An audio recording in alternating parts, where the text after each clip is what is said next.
Hello, my name is Nadine and welcome to Hop Along Studio. So recently on my channel, I've noticed I've had some requests for some more jelly printing videos as well as pan pastel videos. So I'm going to combine both of these techniques into this week's project. So let's get started. So let's start by talking about what images we'll be using with our jelly prints today. Well Whisper has this great floral stamp set, and I love this stamp set, but what's really neat is that Well Whisper also provides an SVG file available on their website to cut these into bigger sizes. So I actually cut this out on my Brother Scan and Cut and have turned these into little masks that I will be using as part of my jelly printing. So to start with my jelly printing, I'm choosing some colors. Again, I usually use this Pabio Studio Acrylics high viscosity paint. I'm using this turquoise blue today.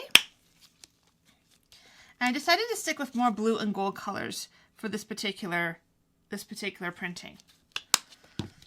Using a little bit of the cerulean blue. And trying to go with these a little bit lighter than I have in previous videos. I'm also using a smaller brayer just to try to help me from adding too much paint at one time. And then you just basically want to use a little brayer. And I started moving to a little brayer because, again, I can really do strong bands of color in an area if I want. Another nice thing about it is it's a little bit easier to kind of mix these colors together in areas by using a slightly smaller brayer.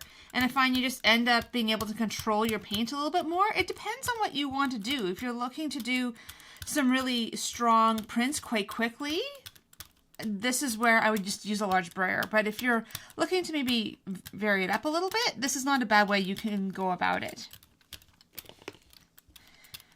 And you can see that I am wearing gloves now. I tend to be quite messy at this. I wear gloves so I don't have to get a zillion layers of paint off my hands later. So I'm going to start by just adding these die cuts to my page. And you'll notice that I actually have been using these ones before. They're a little beat up, but what's great about when you add paint to die cuts like that, it actually makes them stronger. So they may feel a little bit delicate the first few times you use them, but then you'll notice as you use them more, they do get stronger. And in this case, because I've used these a lot before, and because they're a fairly delicate die cut, they're not laying perfectly flat. So that's where you can actually just use your brayer to gently pull them into the paint. And it depends if you have a really strong design below. You may not want to do this, but I like doing it this way. And I don't mind the variation in texture and color that you might be getting to this background. And so I'm just basically taking a regular printing paper just from my laser printer. And I'm just rubbing this down. And this is actually where I've been using my larger brayer at times, just to try to help when I have this many images on the piece of paper underneath. It just kind of helps transfer the image a little bit better. And there you go. So you can see it's a very strong image, and that's not a bad thing, and it's definitely what I want to do with this particular print. And then if you just remove all of your little masks, then you can take a second print. And if you've never seen jelly printing before, or it's something that's new to you, I've actually done 2 videos that I will show up above that basically is my how to do jelly printing in long form. I purposely don't speed up these videos because I spend a lot of time frustrated by not knowing how to print properly, because everyone's like, look how easy it is, and I'm going, I am not getting those results. So I did my own videos to try to help you all through your own discovery of jelly printing. And again, you have much lighter feeling print. And again, this is where that second print has a completely different feel to the first print, but adds a lot of different variation. So I'm going to try something a little bit different. I'm going to add my mask on, and then I'm going to add paint on top. I would not say this is my usual way of doing things, but again, I keep trying to mix things up. Learn new ways of using some of the same tools that I already have. And again, I'm going in with some of the same colors.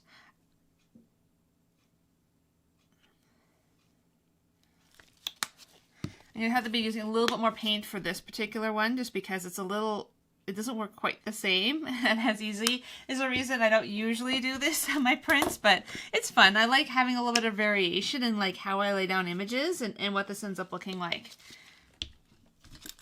So again, you just want to spread the paint.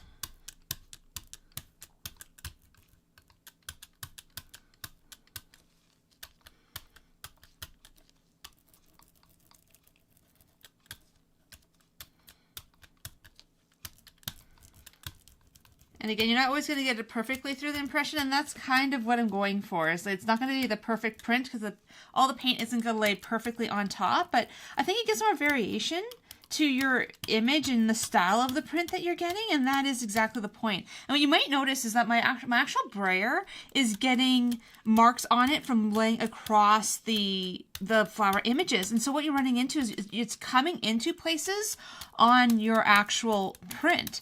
So again, more variation, more variety, and different ways that you are able to add textures and patterns to these printed papers.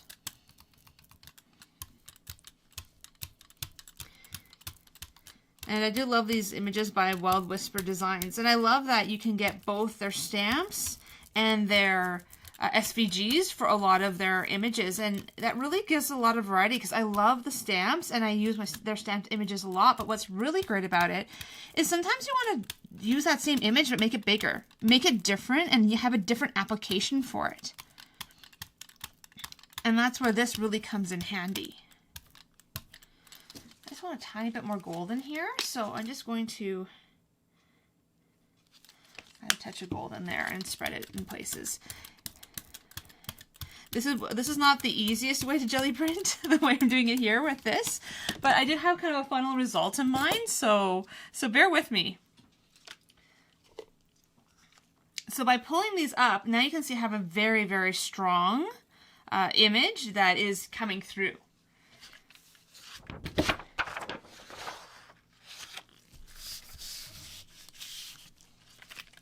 So make sure I get this really good all the way to the edges. I generally don't use a brayer for this. Usually your hands work more than well enough, but there we go. So you can see again, it's different. It's different than this print. This print is very bold, has very strong lines around it. This has those thinner lines. Again, it's a very different feel than the first one. And another way you can do this, and you'll notice I'm not really cleaning my jelly plate in between as we're going about this. Some people would really frown on that. I think as long as you can at least try to keep it moving on. I wouldn't necessarily leave it for hours or anything with paint on it. It's not good for the plate. But for little bits like this, I think it works really well.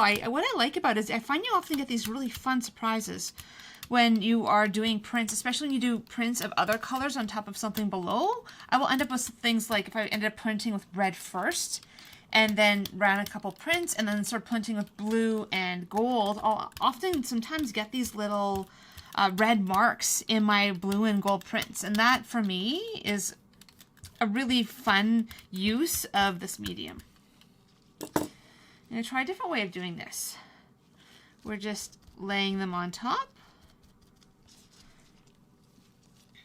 And this is, again, another more subtle way of putting your image on the page. Another reason that I like wearing gloves. And then I'm going to add a couple spots like that. Ooh. I'm not being quite as gentle as I should be with these.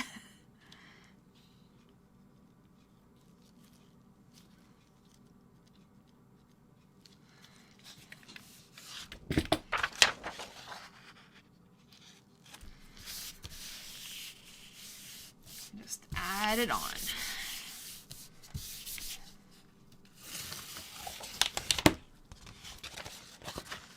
There you go, and again, another very soft, very different image. I'm going to try a little bit different here. I'm going to add a little bit of gold down.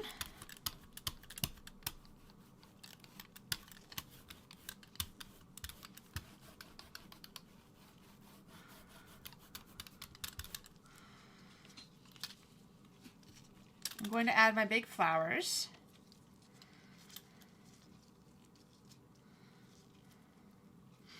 And these get a bit wet as you go, but the nice thing about them is they will dry really nicely. And they'll get a lot stronger. You'll notice that every time you use these in a piece, they do get stronger the more you use them. And so the things when you use die cuts like this is, again, once you have the pattern, all you have to do is print some more if they start falling apart. But these ones I've actually used several times now, and they're doing really well to hold together, considering how delicate in nature they are.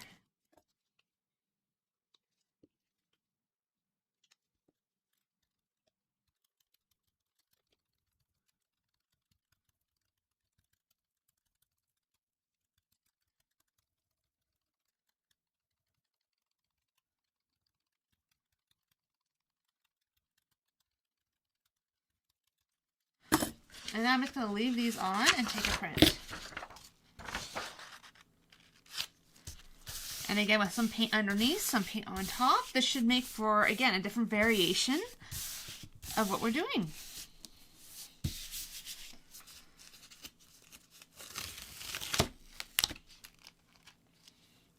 One of the die cuts stuck to it, and that's okay. I'll just gently pry it off.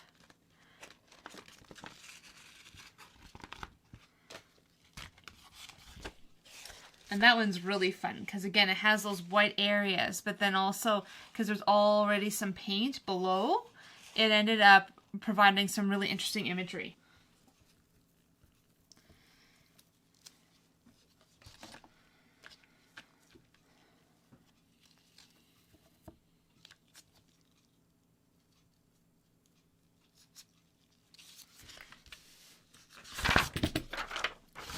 And again, take another print, because every time you do this, you get some really fun surprises. You get a lot of different texture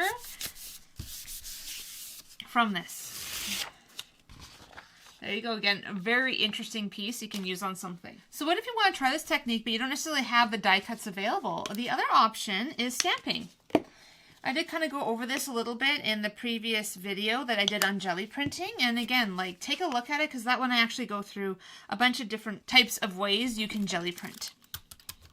Also showed how you can add second layers to your print once you let them fully dry, which again is not the plan for today. I'm just going to only use like one mono print for this project. But again, something if you're looking to explore where this can go, definitely something to look into. I went a lot of step-by-step on it just to give you a really good understanding of what you need to get successful prints. So if you don't have die cuts, the other option is basically using that stamp set I was showing you. With the florals, it's really great when you don't necessarily have dies to be able to do this pattern. What's nice about this too is if you want to make this for a card or something else, or an area that has like a smaller image, using stamps, you can end up with some really great final imagery. Again, much more subtle, but you can still see those rose patterns in there.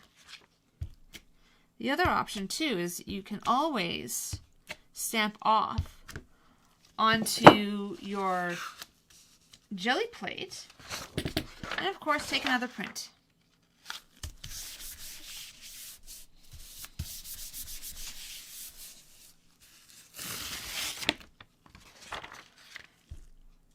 Which again, this is very subtle, but then again, if you add some inks and a few other things to it, this could end up being like quite a nice design. I'm actually going to try that again with just a little less paint and see if we can get a deeper stamped image. And again, you could vary up the stamps that you use for this particular one. I'm just choosing the one stamp just for the sake of not having to be running to my sink to clean it throughout this video. If you are using stamps, and if you are using things that you don't want the paint to stick to, especially with stamps, you need to make sure that you are cleaning them as soon as you use them. Even like leaving this as long as I have is not really the best thing, but I will persevere and I will get this thing clean. The other option is every time you stamp, if you want a deeper image, stamp off to a different piece of paper. This is going to allow you to have that much stronger feel. And then what's really cool about it is now you have these great little floral images. So again, a different way that you can get multiple prints and multiple stamps with your paint. Because really the Gelli plate makes a really great stamp pad.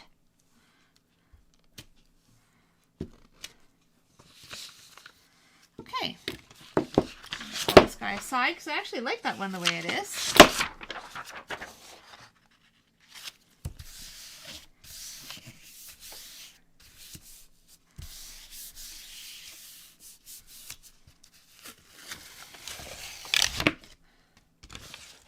And there you can see by actually removing some of the paint as I went, you get a much stronger pattern. So again, if you don't have die cuts, you can always move to a stamped image. So we're gonna let these sit and cure and dry for a bit. So I really liked all the prints that I did, but I wanted one that had a little bit more white space and some fun kind of color definition to be used on this canvas board. This canvas board is like 8 by 10. It's basically been double primed already and it won't warp. And that's why I really like getting these from the art store. What's nice about them is they are not expensive. Like instead of getting a canvas that maybe you're a little bit intimidated by getting a canvas and doing canvas work, this is a really great way to start. I'll sometimes use them as a book cover. I will frame them in a little frame and then you have a little piece of work of art you can hang on a wall, or I sometimes just like put them on an easel and lean them up somewhere. And they're just these beautiful pieces of work that have a lot of versatility because they're on a board. I'm going to just take the plastic off of this one and we'll get started. So I'm going to start by using a paintbrush and some soft gel semi-gloss gel for adhering this onto the back of my canvas. And so just start by adding in a fairly liberal amount of gel. The thing about adhering things through decoupage, depending on the weight of your paper, depends on the weight of your gel. I can't use matte medium for this. I actually have tried using paper like this with a matte medium, and it's just not strong enough. Matte medium's great for napkins, tissue paper, anything really thin and lightweight. But when you're looking to actually do something like laser paper or any sort of cardstock, you want to actually get a proper gel. I know if you don't use a ton of gel mediums, the ones that Ranger have work pretty well for this. I just happen to do a lot of other art that requires gels, and so I usually end up having a slightly more heavyweight gel. So I'm just trying to adjust this because I want to, this is about an 8 by 10 Gelli plate and I'm using an 8 by 10 canvas. So I want to not only have this line up really nicely,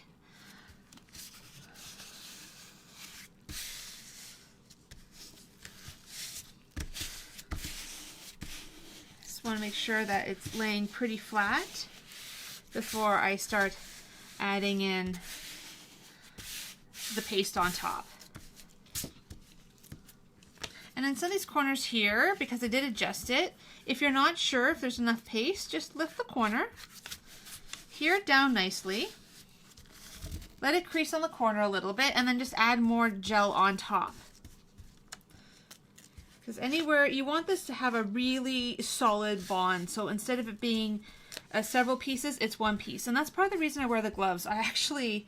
I love doing decoupage. I do not enjoy peeling layers and layers of gel off of my hands later. So by wearing gloves and just making sure it has a really good bond, I get the best of both worlds. I don't have to deal with the layers and layers of gel medium on my hands. At the same time, I end up getting that nice smooth finish that I'm looking for. And the semi-gloss is really nice feel to it. It basically goes on really smoothly. It gives that little bit of shine because I think every little bit of artwork could use a little bit of shine. But at the same time, it doesn't become so glossy that it's difficult to add other pieces on top.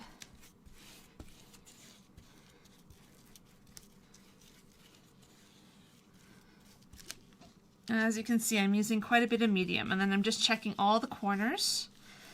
So you'll notice as you're adding the gel medium, it's getting more and more making the paper more and more soft, and that's great. That means it's actually adhering nicely to our canvas. And then depending on whether or not you care about brush marks, this is where you can either run your hand across it, you can put another layer on so that you have more even brush marks.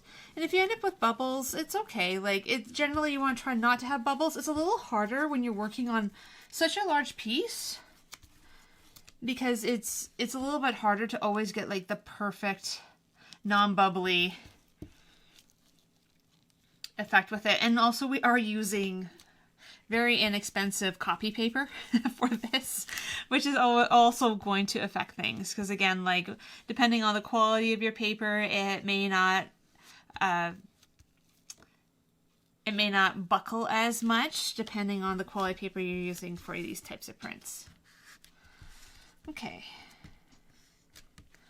just gonna double check these edges a little bit, make sure everything's adhering down nicely.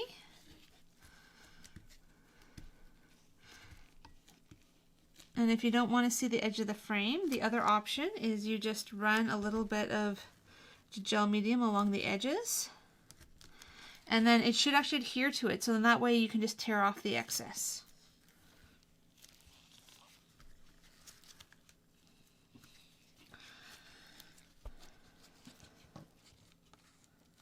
And again, you can do this in a book. I actually did this original project in a book.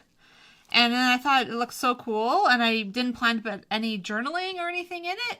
I thought, you know what, I'll just throw it on a canvas. Why not have a beautiful piece of art for my home? Always when I finish a piece like this, I always take a point to wash my brush well. I always use water, but then I also use soap and water just to try to get all of the little bits of gel out of the bristles, because you can basically turn your paintbrush rock hard if it isn't cleaned well enough. So we're going to let this fully dry, and then we'll move on to the next step. So now that this is fully dry, the next thing I'm actually going to do is take a bit of the extra paper off of this. And you can really easily just tear it, like so. And if you don't like the torn look, you can always cut it.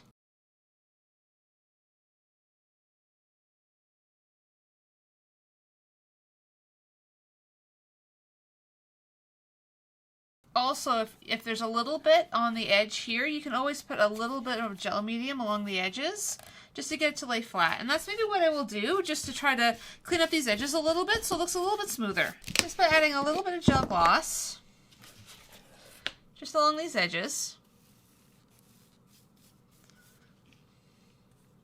Just get that to paste down the rest of the way and be fairly smooth. So now that we fixed our edges, the next thing I'm going to do is add another layer of imagery. And I'm actually going to be using these die cuts. This is, again, the same floral pattern that's available by Wild Whisper Designs. And basically, I'm going to just adhere them on with a little bit more jelly paste.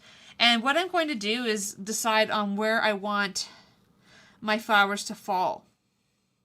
And in this case, I like the darkness that's going on here, and I do like the lightness here, and this is a good place to add these flowers, to add a little bit more variation. So in this case, I'm going to overlap them a little bit as well.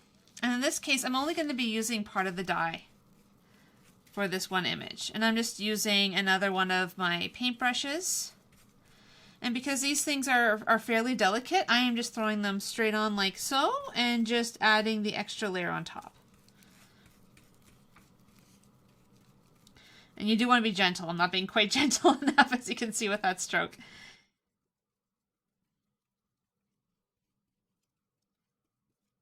And so by putting a little bit on your canvas itself, and then just adding a layer on top, these are going to be very well sealed in on your page. And originally I was going to put that along the top, but I actually think I'm going to add it along the bottom here. I think that's going to work quite well to add some fun contrasty flowers. Again, put a liberal amount of gel medium down, and then any of the bits that go over you can cut off. And this is part of the reason I decided to do it this way, is it shows how you can use one image and one SVG file or die cut in a variety of different ways. And what I love about using die cuts that can be reshaped like these ones is, again, you can take them so far on a project. I actually used to use my die cut machine a lot. In the last few years, I haven't used as much. And recently, as of this Christmas, I was gifted a Brother Scan and Cut for Christmas by my husband, and I absolutely love it. I love that it can cut out a variety of images. I love that I can scan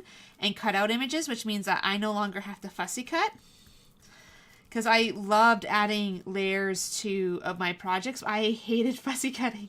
So the beauty of this is now I no longer need to. My machine will do it for me. And if you are interested in seeing some of my process when it comes to fussy cutting, let me know. Let's drop me a note below. And if there is interest in actually seeing how I use my machine and how I actually cut out some of these images, I'm more than happy to share my process. And if you feel like there's too much gel hanging in between the crevices, just pick it up with your glove. Just another great reason to use gloves for this, because it doesn't matter how icky this gets, because you just can use your glove to remove it and you don't end up with a zillion layers of medium on your hands. I love it because I don't have to be delicate, but then in the end I get the result that I'm looking for.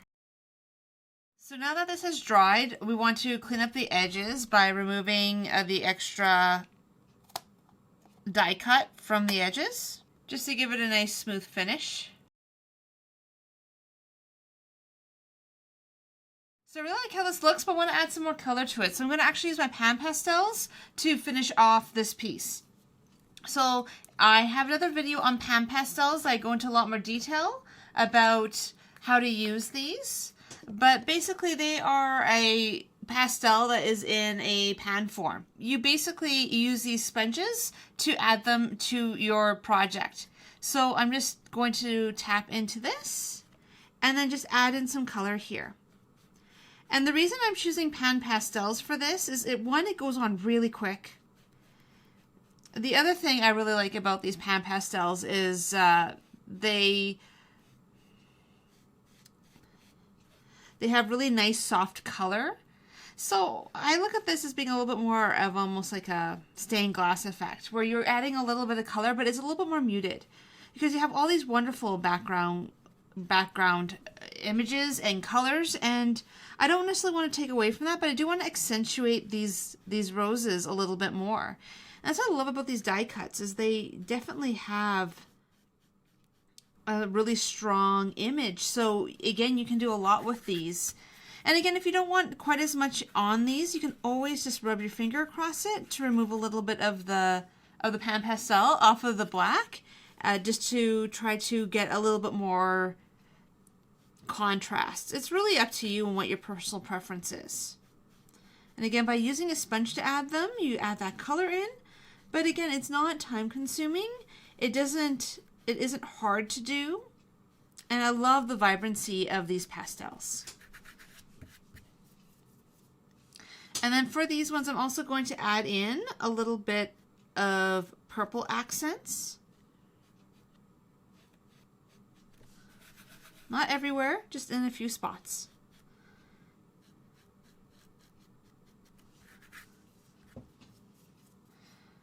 And I'm going to continue doing that with the rest of the roses.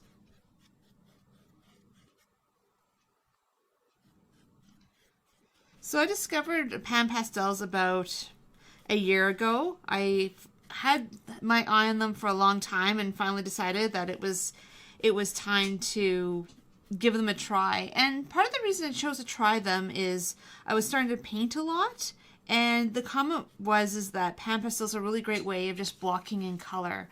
And so I gave them a try for that reason, but I found that they work really well with mediums. They work really well in projects like this, and I find them really versatile.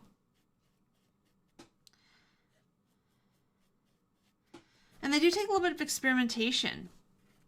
And you do need to seal them with a sealant when you're done, just so that they do not rub off.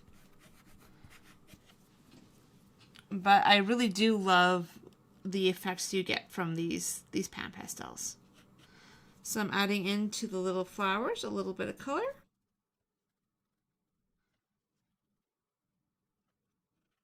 And I don't mind that a little bit of the color goes outside of it. If you're actually picky about this, you just need to take a baby wipe and just clean that up a little bit. Like actually smudge it a bit more there than I would really like.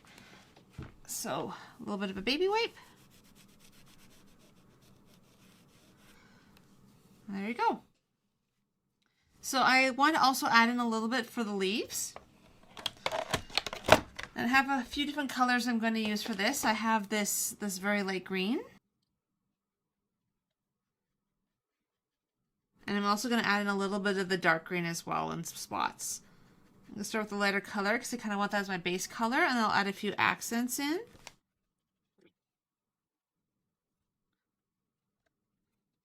I just realized I missed that one there. And because I have enough color on my sponge, I don't actually need to go in with a ton more color. And that's why I'm using different areas of the sponge for different colors, because then I don't have to keep going in between tools.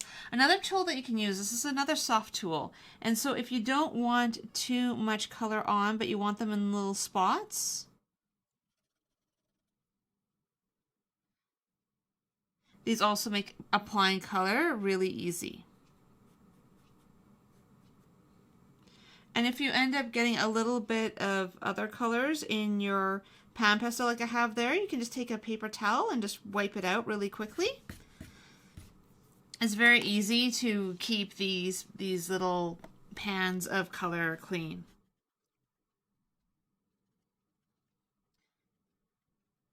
Again, we're just looking for little hints of color. This is not about making everything perfect and between the lines as much as it is trying to get a sense of color and depth in this.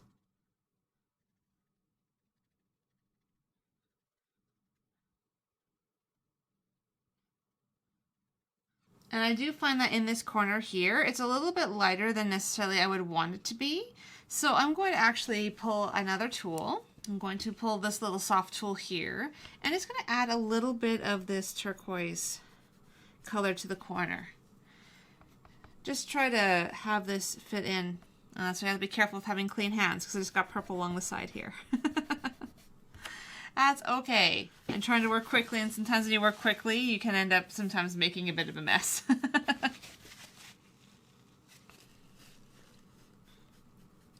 Go for a little bit that deeper turquoise.